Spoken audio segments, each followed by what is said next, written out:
러시아가 우리나라에게 상환해야 할 구소련의 차관 중 일부를 산불 진압용 헬기인 카모프-32T 등 현물로 갚겠다고 제안한 것으로 전해졌다.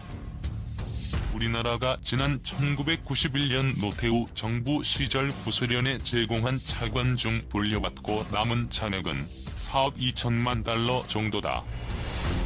러시아 측이 제안한 KA-32T 헬기는 이미 산림청과 일부 지자체에서 산불 진압용으로 사용 중인 기종이다.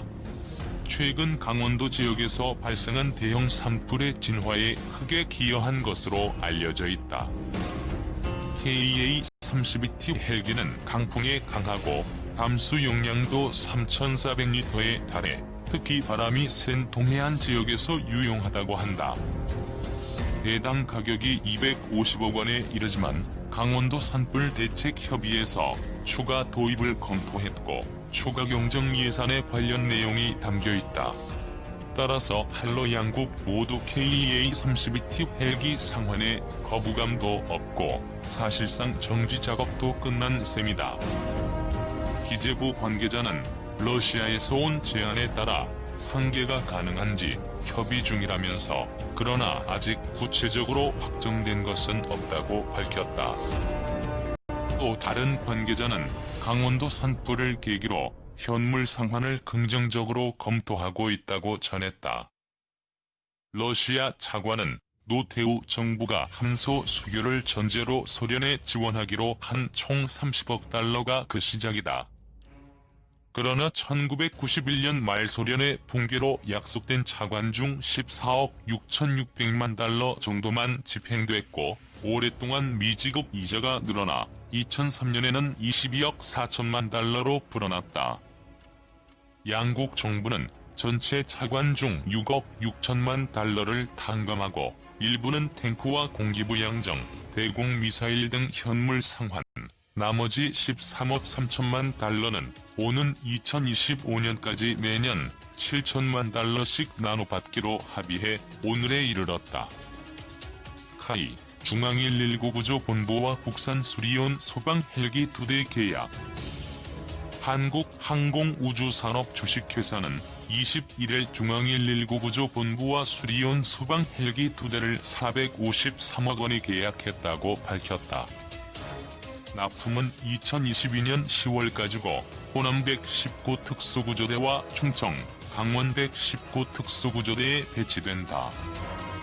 수리온 소방 헬기는 다목적 헬기로 개발된 수리온을 수색, 구조, 응급 환자 이송, 화재 진화, 수송 등 다양한 임무 수행이 가능하도록 개조한 헬기다. 2015년 제주 소방, 지난 6월 경남 소방에 이어 중앙119 구조본부까지 소방헬기로는 세 번째 계약이다. 이번 계약은 대한민국 영토 전 권역의 대형 특수재난사고를 담당하는 중앙119 구조본부가 성능과 안전성, 후속 지원 능력 및 교육 훈련 역량을 최우선으로 고려한 결과 수리온을 선정했다는 점에서 의미가 크다. 카이 안현호 사장은 수리온 소방 헬기는 소방, 구급 등 특수임무 수행을 위한 항공안전법과 관련 규격을 충족하는 안전한 헬기라며 완벽한 헬기 납품으로 국민 생명을 지키는 데 기여하겠다고 말했다.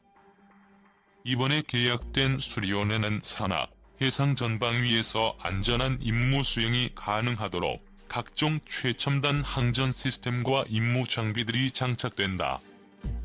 12인치 대화면 시연 장치와 터치스크린 방식의 컨트롤러가 적용된 최신 통합 항전 장비가 적용되고 내축 자동 비행 조종 장치, 기상 레이더, 철탑 곽선 정보가 제공되는 한국형 3차원 전자지도, 해상 비행을 위한 비상부유 장치 등이 탑재된다. 산소 공급 장치, 심실 제동기 등이 포함된 응급 의료 장비를 비롯해 신속한 인명구조를 위한 외장형 호이스트, 비상 신호 위치 정보를 제공하는 탐색 구조 방향 탐지기와 화재 진압을 위해 배면물 탱크도 장착된다. 중앙119 구조본부가 국산 헬기 수리온을 선정함에 따라 내년도 헬기 입찰을 앞둔 경북, 부산, 인천 소방본부에도 긍정적인 영향을 줄 것으로 기대된다. 카이 고문 출신, 차세대 헬기 연구 용역 처음부터 참여했다. 수조 원의 예산이 투입되는 차세대 헬기 사업의 방향을 결정하는 데 핵심 근거로 쓰일 연구 용역에 한국항공우주산업 고문을 지낸 산업연구원 방위산업센터 총책임자가 영향력을 행사했을 가능성이 제기된 가운데 이 인물이 연구 용역을 시작하기 전부터 수차례 차세대 헬기 사업 관련 사전협의에 참여했던 정황도 확인됐다.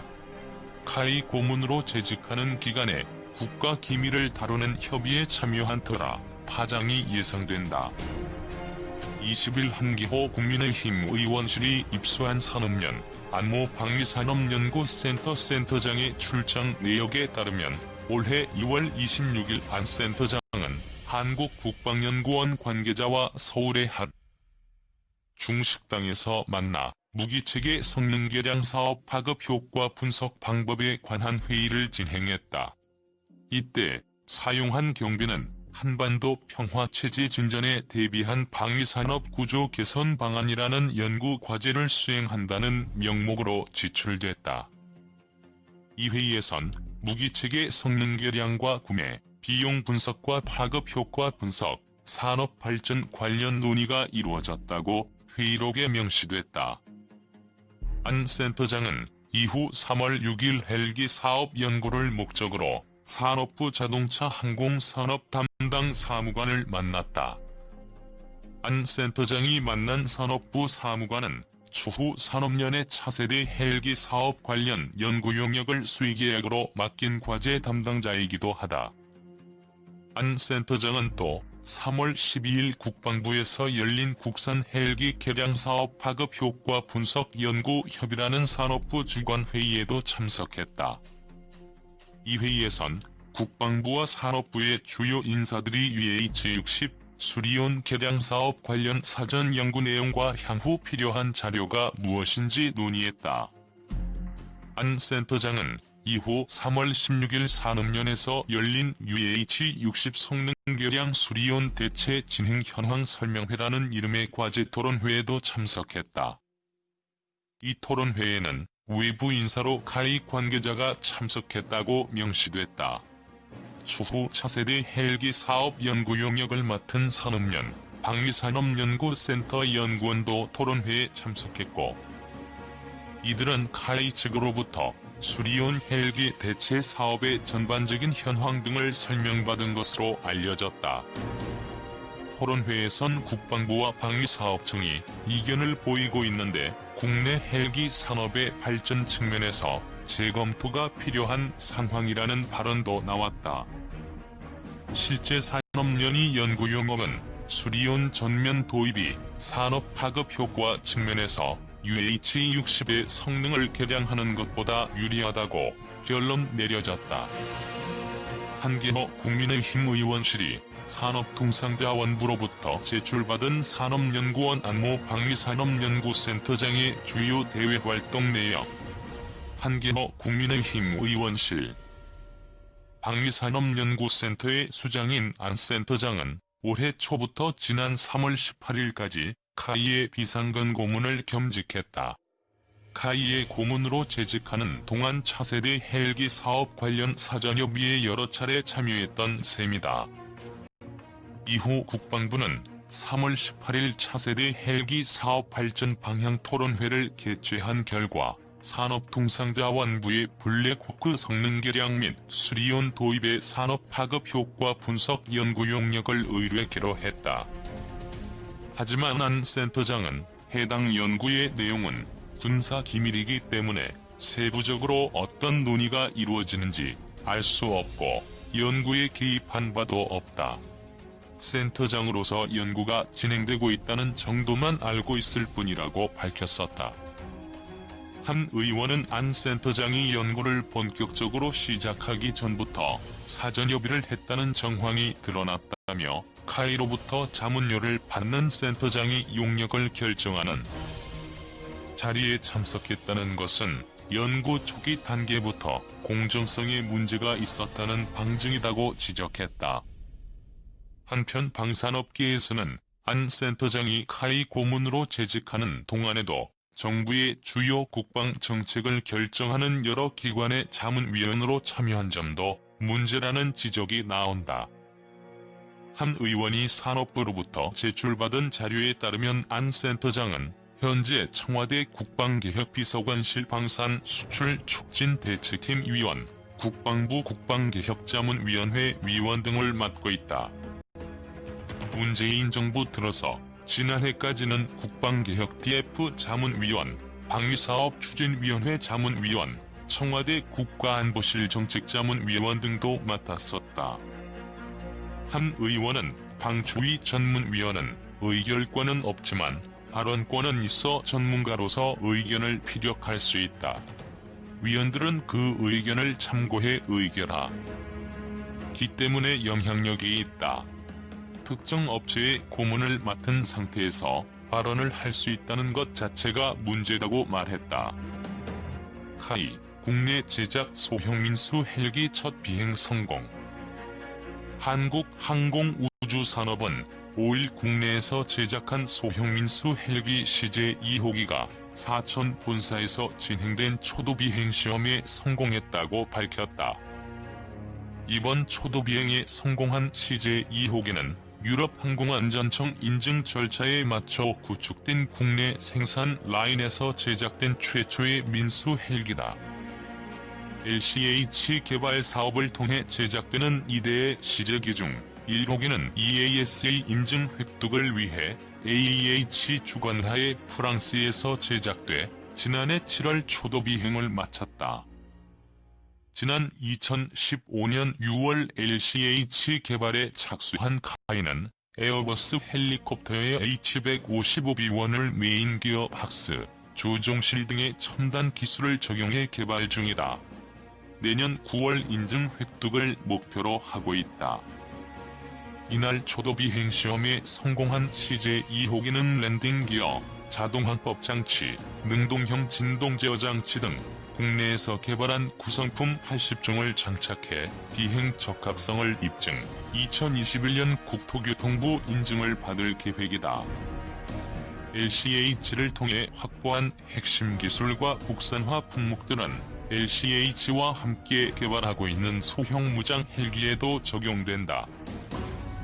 카이는 LCH, LAH 개발을 통해 헬기 핵심 기술을 확보할 수 있게 됐다며 주요 구성품을 국산화하면 국내 헬기 개발 기술 수준이 한 단계 도약할 것이라고 말했다. LCH 개발이 완료되면 중대형급 수리온과 더불어 소형급 민수 헬기 플랫폼을 확보하게 되고 국내외 헬기 시장 진입도 가능해질 것으로 예상된다. 카이는 향후 AEH사와 공동 마케팅을 통해 LCH 판매 기반을 구축해 국내는 물론 해외 판매도 추진, 국산 헬기 수출 경쟁력을 키워나갈 계획이다. LCH는 임무별 장비 장착이 가능해 소방, 경찰, 해양경찰, 산림 등 정부기관용 헬기는 물론 응급구조용 헬기, 승객 수송 헬기, 관광 헬기와 같이 다양한 용도로 활용될 전망이다. 첨단 다목적 헬기 만들고 보잉 737분의 수리 땀 흘리는 사천 카이 공장. 지난 20일 방문한 경남 사천시 한국항공우주산업본사의 회전익동에서는 한국형 기동 헬기 수리온 생산 작업이 한창이었다. 이날 작업장에서 생산 중인 수리온은 총 7대. 모두 육군에 납품할 헬기들이다. 카이 직원 수십여 명은 아직 도색 작업이 이루어지지 않은 노란색 동체에 붙어 엔진을 탑재하거나 내부 케이블을 설치하고 있었다. 수리온은 2013년 개발 완료된 첫 국산 헬기다. 맹금류를 의미하는 수리와 백을 의미하는 온이 합성어다. 시속 260km 속도로 최대 450km까지 비행할 수 있고 주야간 악천 후에도 안정적인 기동이 가능하다. 백두산 높이에서도 제자리 비행을 할 수 있다. 다목적 헬기인 만큼 육군, 해병대와 같은 군용뿐 아니라 경찰, 의무 후송 등 다양한 분야에서 활용이 가능하다는 게 특징이다. 바로 이 수리온이 카이 회전익동에서 탄생한다. 이곳에선 컨베이어 벨트 대신 총 7개 조립 스테이션을 통해 조립이 이루어진다. 각 공정이 마무리되면 다음 단계로 밀어내는 시기다. 처음에는 헬기의 몸통 부분인 중앙 동체부터 조립을 시작해 각 스테이션을 거치면서 앞뒤로 조종석과 꼬리를 연결한다. 이후 배관, 연료 탱크, 기어박스, 엔진 등을 차례로 탑재하면서 점차 완성된 헬기의 모습을 갖춰나간다. 이날 방문한 회전익동은 올해 2월 새로 문을 열었다. 약 17,851제곱미터 규모로 기존 1개 라인에 불과하던 조립 라인을 2개로 늘려 수리온을 최대 10개까지 생산할 수 있다. 특히 이곳은 기둥이 없는 경납고 형태라 언제든지 유동적으로 생산 라인을 재배치할 수 있다. 이날도 각 스테이션에서 작업자 2에서 3명이 수리온 동체에 붙어 맡은 공정을 진행하고 있었다. 모든 작업은 수작업으로 진행된다. 고도로 정교한 조립 작업이 요구되기 때문에 사람이 직접 나서야 한다. 각 동체를 연결할 때도 용접 대신 리벳을 사용한다. 훨씬 더 견고하게 조립하기 위해서다. 헬기 한 대에 들어가는 리벳만 20만 개가 넘는다고 한다. 각 스테이션 공정마다 짧게는 8일, 길게는 13일가량 소요됩니다. 헬기 한 대를 제작하는 데 상당한 노력과 인내가 필요한 것이죠. 카이 관계자의 설명이다. 회전익동에서 차를 타고 10분 거리에 있는 한국항공서비스 주식회사에서는 제주항공 보잉 737기의 오후 정비가 진행 중이었다. KAEMS는 카이를 비롯해 한국공항공사, 경남은행, 부산은행, BNK투자증권 등이 주주로 참여해 2018년 6월에 설립된 국내 최초 정부 지정 MRO 기업이다. MRO는 메인터넌스,